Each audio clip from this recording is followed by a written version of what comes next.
Welcome back. Views, interpretations, and opinions expressed are not advice nor official positions presented on behalf of any organization or institution. They are for informational and entertainment purposes only. Now, join Ryan and Peter for another episode of the Tracking Wisdom podcast. Welcome back, everybody. We're here continuing our discussion that started with a discussion between Michael Lydon and Alan Chapman and has spawned off on some tangents with non-doing. Over the break, I was talking with Peter and I had a question and he suggested I bring it up on mic. So going back to the discussion before break, which I had mentioned that beyond just the project and the podcast, I've been invested personal time in investigating and consuming this kind of content. So there's some sort of intellectual satisfaction or interest that comes from engaging with this content. And my question was, what do I think I'm going to get, or what am I looking for if I'm already content? I think that was, what was the word I used? Yeah, Something I think like that's what that. you're content. You're already content. So I think Chapman actually pointed to that in his talk as to the horizon, right? The spiritual horizon, that no matter, and you just mentioned like the experience that you have, your current awakening experience is always your most profound. And what Chapman says is that, the infinite is always calling beyond the horizon of your current experience. And so that's what it says. So it's interesting because you're expressing it as kind of like, oh, it's your conditioning that's making you look, or it's your intellect that's making you look. And in the context of Chapman's talk, I would interpret it as, no, it's your conditioning that's making you content with what's familiar, and it's your awakening that's calling you to explore. But, I mean, it's not literally true. I don't think that's literally true, but I'm just saying in the context of the way he was mapping things out. Well, I want to address why I express it the way I do, and then in so doing, it raised a question to me.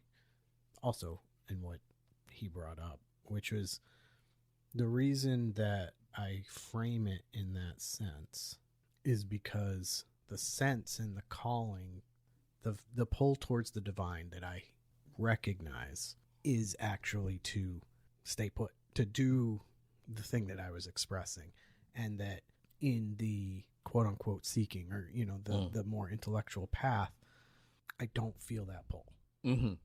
So that's why I kind of frame it that way. Sense, sure. But is that just because I'm delusional?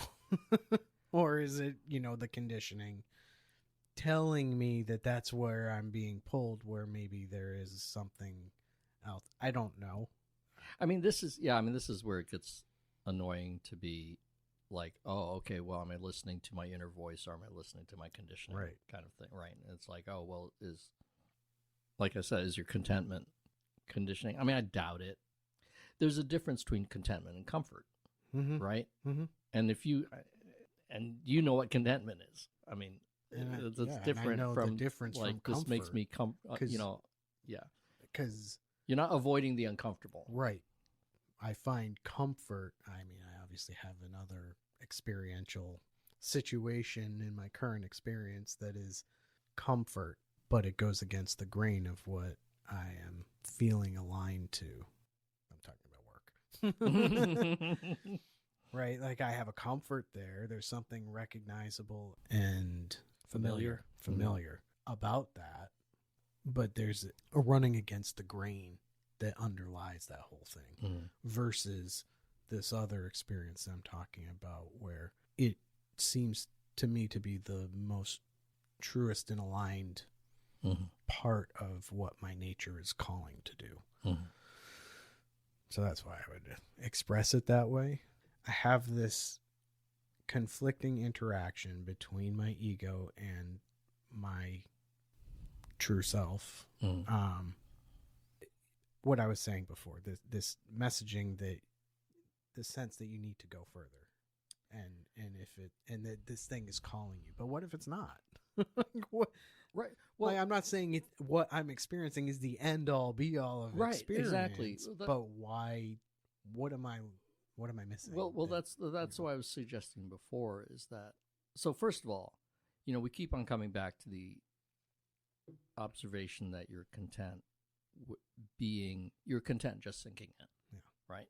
Just air quotes. Just you're content just being happy.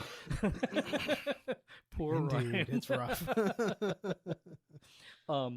And that I think contentment and given that the difference between comfort and contentment, that contentment is trustworthy, right?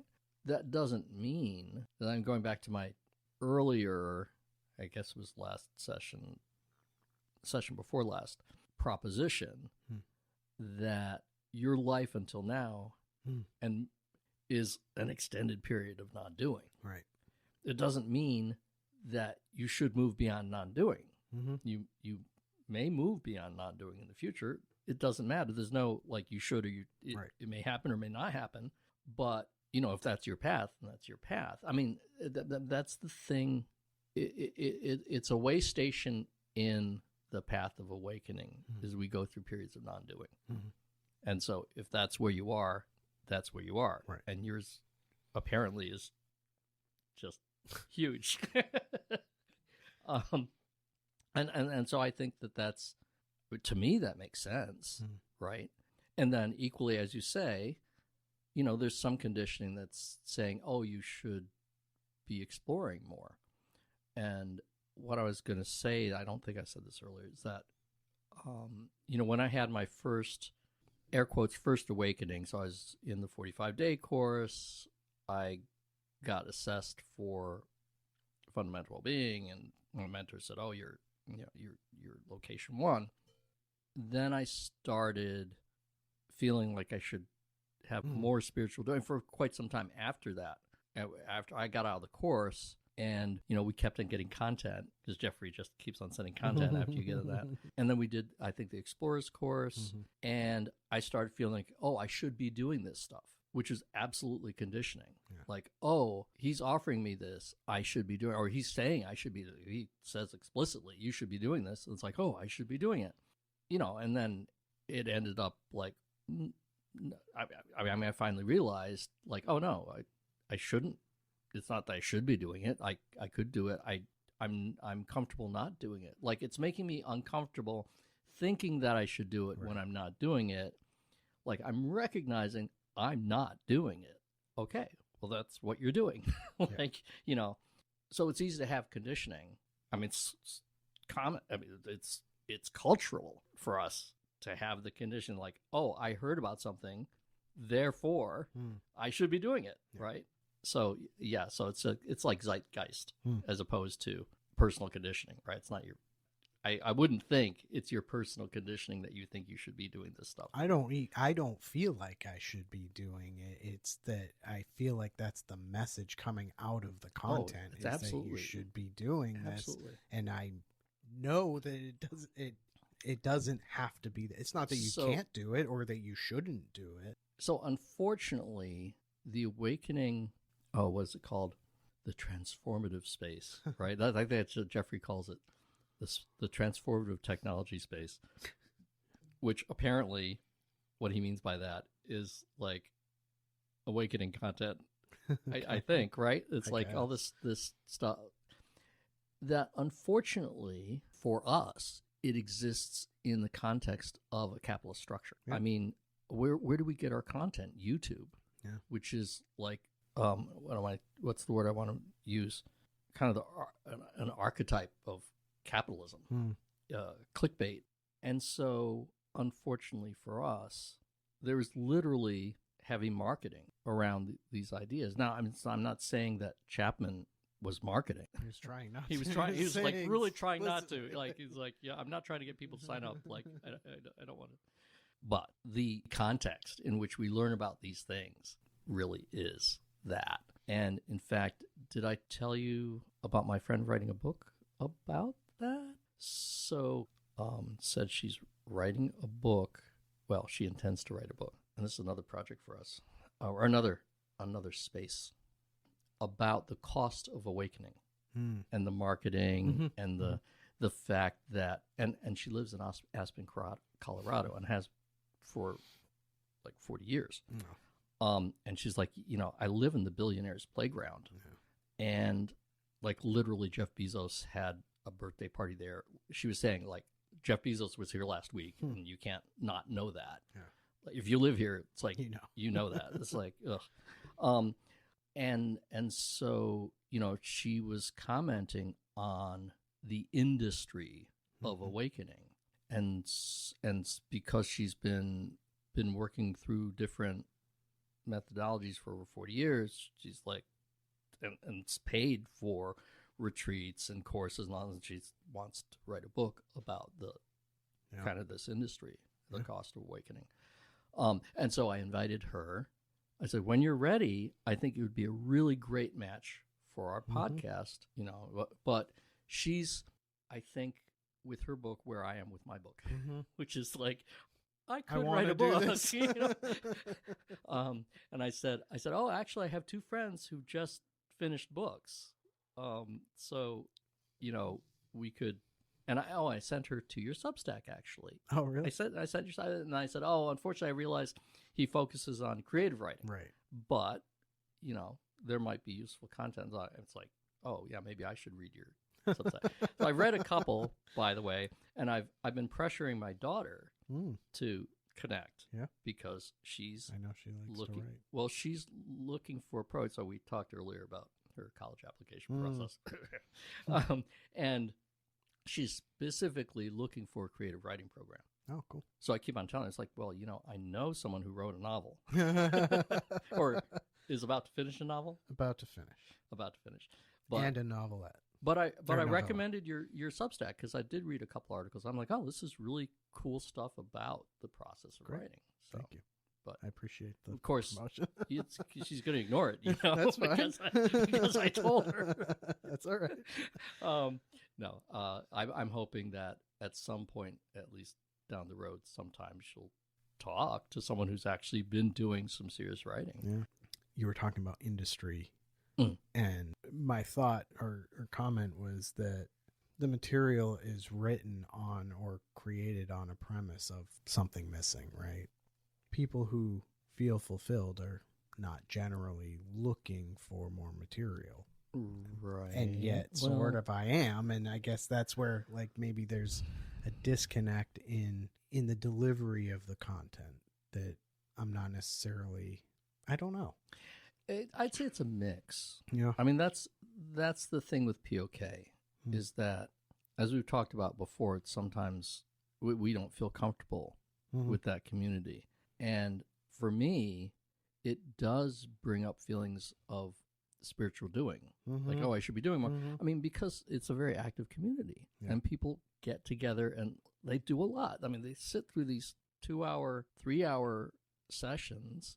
They might do a few a week. I don't know. I mean, but I think it's just context, because when I call for, like I said, someone mentioned like they just found themselves non-doing, and I'm like, oh, we should talk.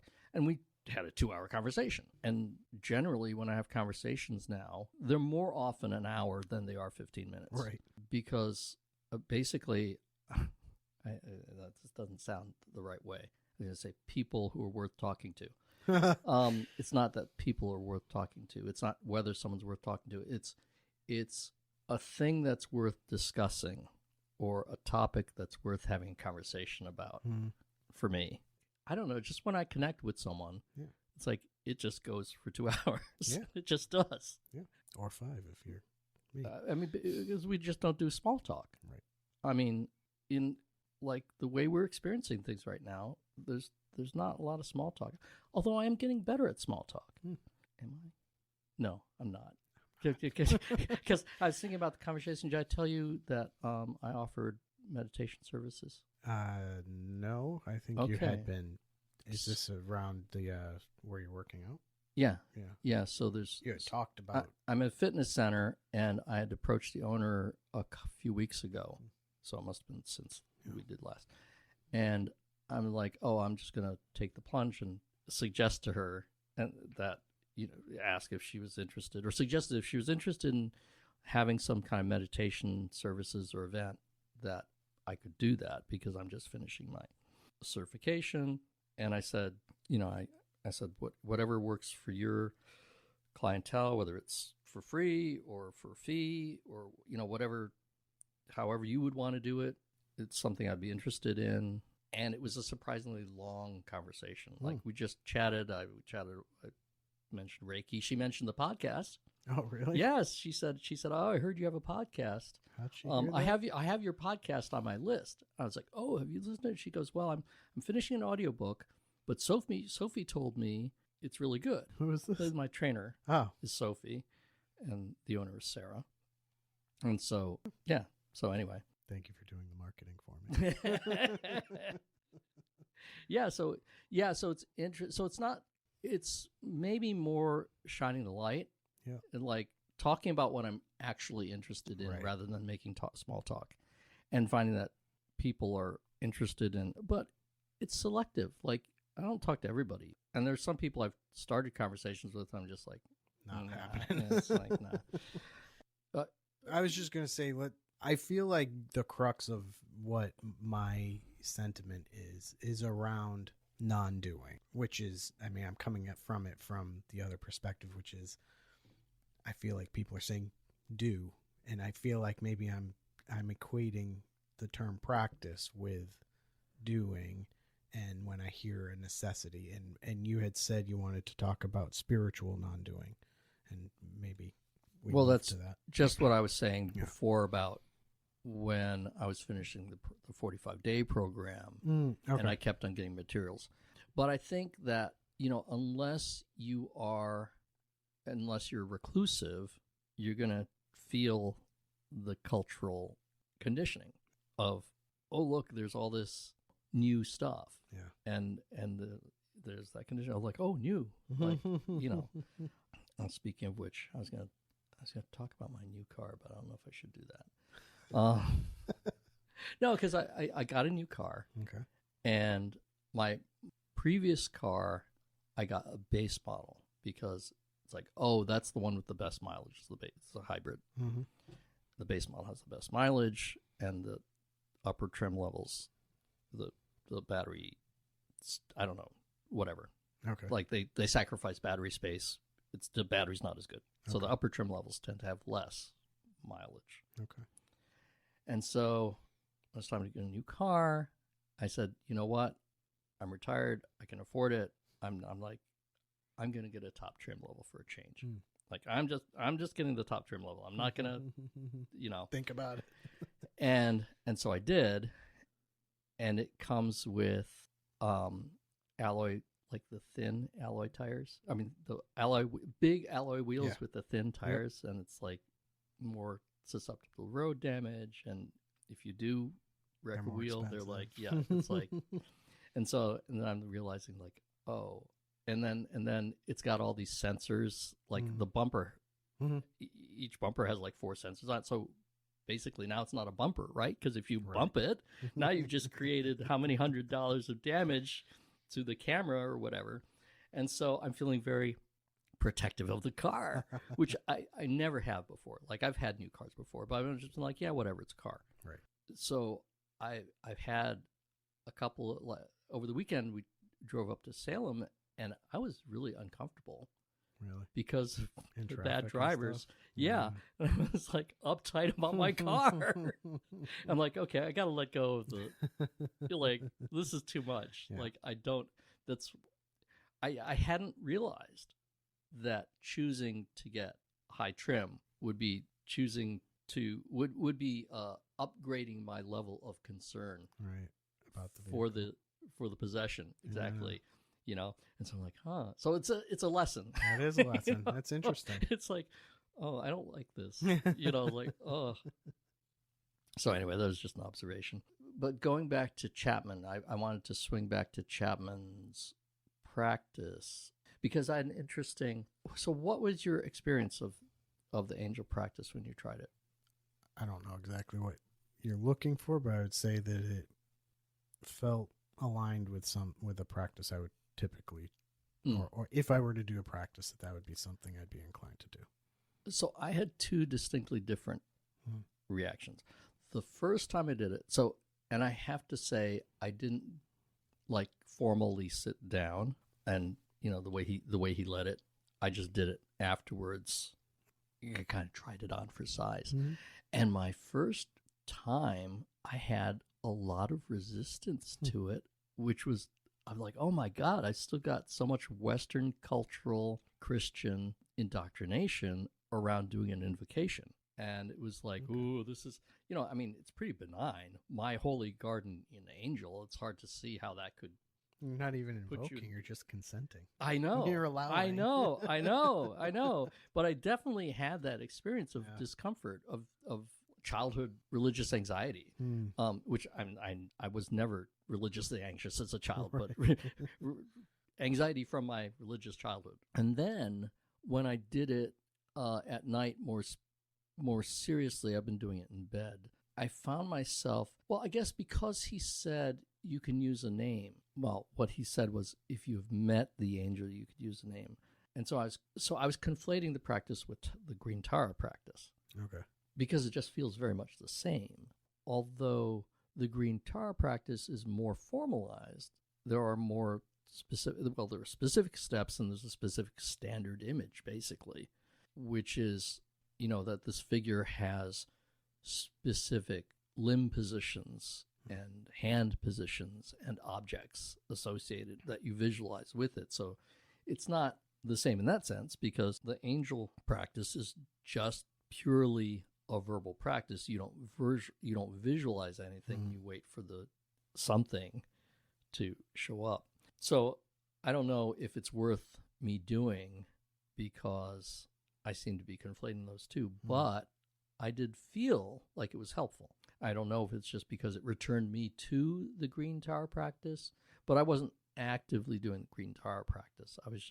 I did kind of how I had Tara in mind while I was doing the recitation. I was just trying to relax and recite. So I'll probably continue playing with it, just because I think it would be cool to have, a vision or something like that. Which he did say takes time. I know. So it's like, well, I don't know how much patience do I have? Because, like you, it's like, I'm not really looking for something. Right. You had mentioned something about suffering when you said creation, not being, creation.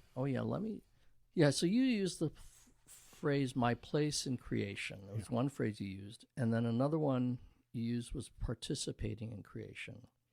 And participating in creation could mean two things, like participating in the creation, capital C, or participating in the process, activity of creation. So I was just curious whether you meant one or the other specifically when you said participating in creation. So little c, you mean like writing a book? Yeah, playing guitar. Yeah. I equate them both to the same. The little c creations are my part in the big C creation. Yep. It's the, I think Chapman also talked about the fractal, the holographic, the part contains the whole. Yeah, I think he's. Oh, remember the part contains the whole and the whole contains the part? That was interesting. Yes. I mean, that points similarly to the metaphor of the ocean and the wave. Yeah, except he was much more explicit about it. Remember the swimming pool and the... Yeah, what was it? It was the swimming pool. Yeah, so I wasn't sure. Oh, that was something that... Okay, so first of all, he said that what you find as you go along is that looking inward, you find the infinite. You find the great openness that contains everything. And then at the same time, it's all around you. Like looking inward, you find what's all around you. And that there's this, I want to call it a kind of a topological paradox, right? Okay. Of like the inside being the outside, kind of. Yeah. You know. it's a Klein bottle, I think. It's a mathematical object that where the outside is in the inside. So that was one description he had. And then the other one, so that one I recognize. But the other one was, he said, if you throw the contents of your room into a swimming pool, it all gets wet. And it all participates in the wetness. But it's still, each item is still itself. And that was different from teachings on oneness that I'm familiar with, right? Emptiness, oneness, whatever, however you're going to kind of relate. Well, aspects of true nature. Of true nature, right. But he was very clear that all the objects are still the objects. And the way I interpret that, I want to disagree with him in the absolute, because it sounded like he's describing the absolute. And in the absolute, objects are no longer objects. Right. I mean, just like in Hoffman's ontology, icons don't exist. Right. Right? So it seems to me, which is another thing he talked about, but it seemed to me that he was kind of moving back and forth between the conditioned and the unconditioned, and saying, from conditioned reality, all those things still exist. Right. Conditioned reality never stops being conditioned reality. You touch the unconditioned, and the unconditioned contains all the conditioned, and the conditioned still is the conditioned. It's just that you can see that there are no separations. Right. And so it seemed, I mean, that's the way I would express it, and it seemed like he was expressing it in a very different way. If I recall correctly, my interpretation of that analogy was specifically to recognize the individual experience still. Like the process of awakening doesn't negate your experience of being individual in the conditioned space. That's how I kind of interpreted what he was trying to say there. That you can respond. I agree. I I agree. I just remembered something else that he said. I mean, that's essentially all I have to say. Well, so he said something about people who decide to purge first-person pronouns from their language. Do you remember that? No. It's like you no longer talk about I. Oh, I thought he had talked about people experiencing oneness and whatever. It just raised that idea. Oh, okay. Ontology. So tell me about your phrase, your place in creation. The character I play in the dance of life. The stage in the play in which conventional reality is what we frame it, right? Yeah. Okay. It is placed, and the character and position that I play in this current iteration and scene of that creation. So is that implying a dictate or a should? An intent, like I'm intended to? There's an intention for me to follow? Because I thought it might have that connotation. It had that connotation for me. So it does, but less so like a should.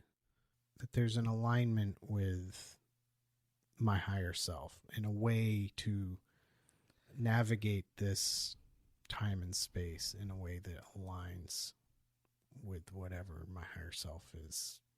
It's purpose. Yeah. Because that's something that came up for me recently. I don't know if I talked about it last time, was purpose. Because in a private session, I was describing this flow of doing that was not doing. Right. It was just like, this is what I'm doing right now. It's just like, I am introducing myself to people. I am, talking to someone about making meditation available. There was a little intellectual thing of should, but it really didn't feel like having the conversation didn't feel like, oh, I should be having this conversation. It's like just totally, I'm having this conversation. I'm completely present.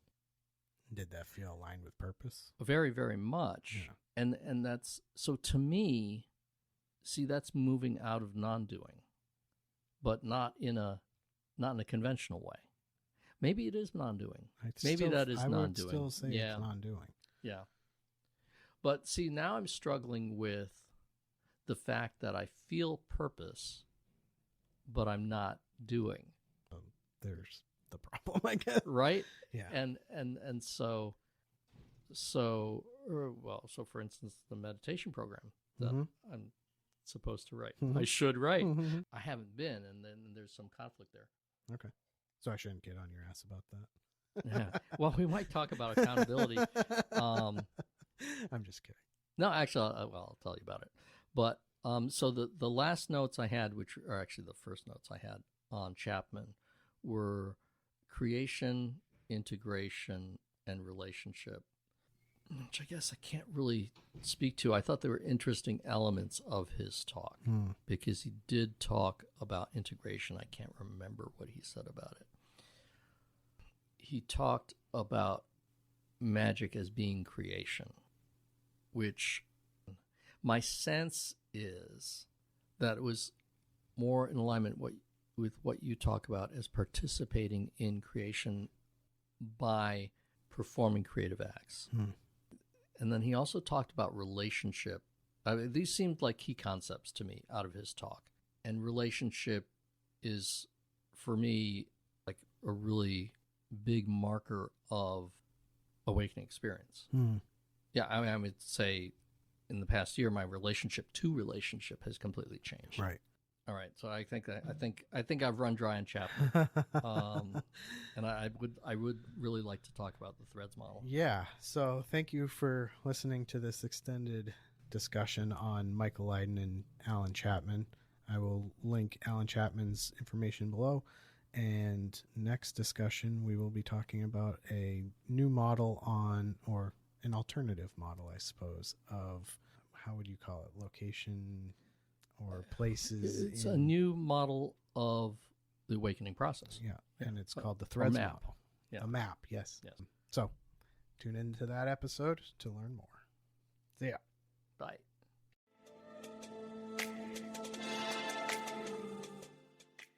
Thank you for listening to the Tracking Wisdom podcast.